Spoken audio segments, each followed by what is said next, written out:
अगला है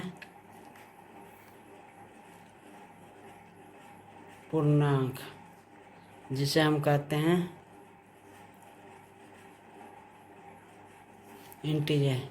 इसे जेड से भी दिखाते हैं, यानी कि जेड में क्या है,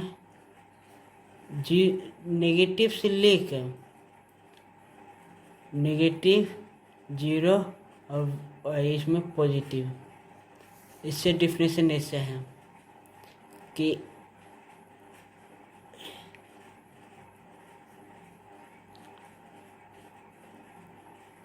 ऋणात्मक, शून्य और धनात्मक, इन तीनों के समूह को हम लोग पूर्णांक कहते हैं।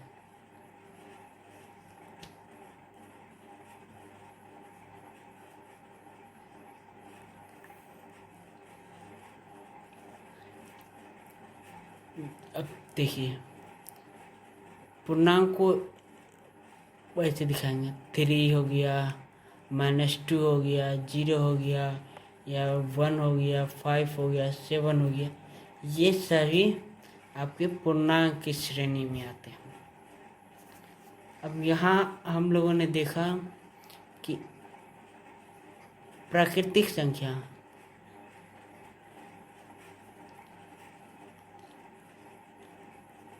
पूर्ण संख्या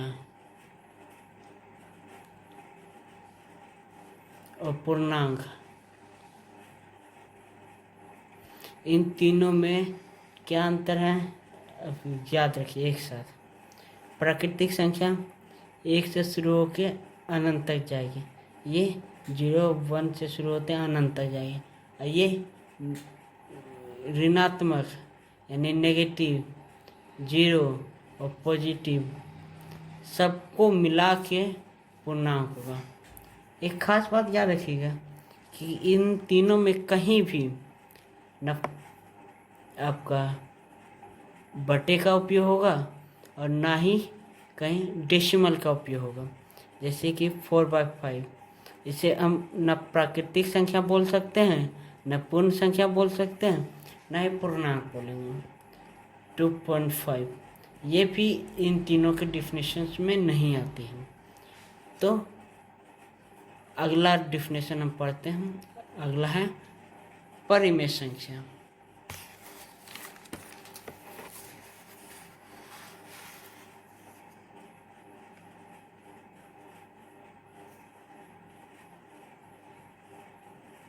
जिसे कहा जाता है रेशनल नंबर।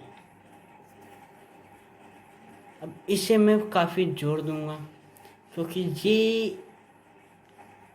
ये काफ़ी इम्पोर्टेंस है। अक्सर क्या होता है कि इसे ना प्रैक्टिस, ऐसे अच्छे से ना प्रैक्टिस करने के कारण इसके बारे में बहुत कम जानकारी होती है स्टूडेंट्स को। या परिमेय हो गया, क्या होता है परिमेय, परिमेय को कैसे सॉल्व किया जाता है।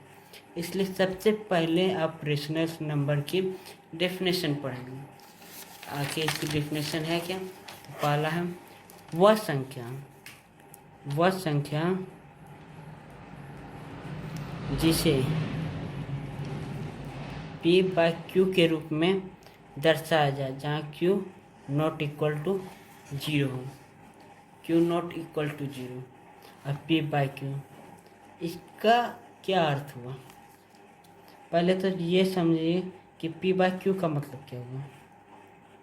P/Q आपने पढ़ा होगा, जैसे एक ही है 4/5,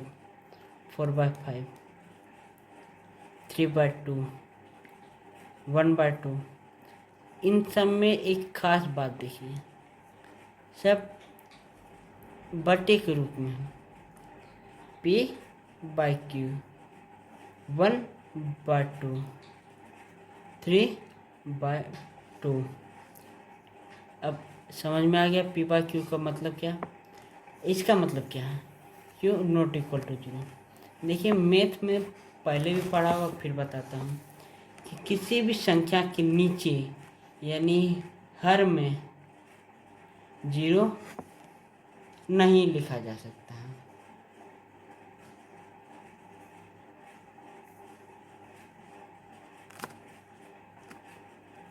आखिर ऐसा क्यों है? एक एग्जाम्पल के रूप में समझाता हूँ। ये 2/0 ऐसा अगर लिखते हैं तो ये अपरिभाषित हो जाता है, अपरिभाषित हो जाता है। 1/0 किसी भी संख्या के नीचे 0 लिख दिए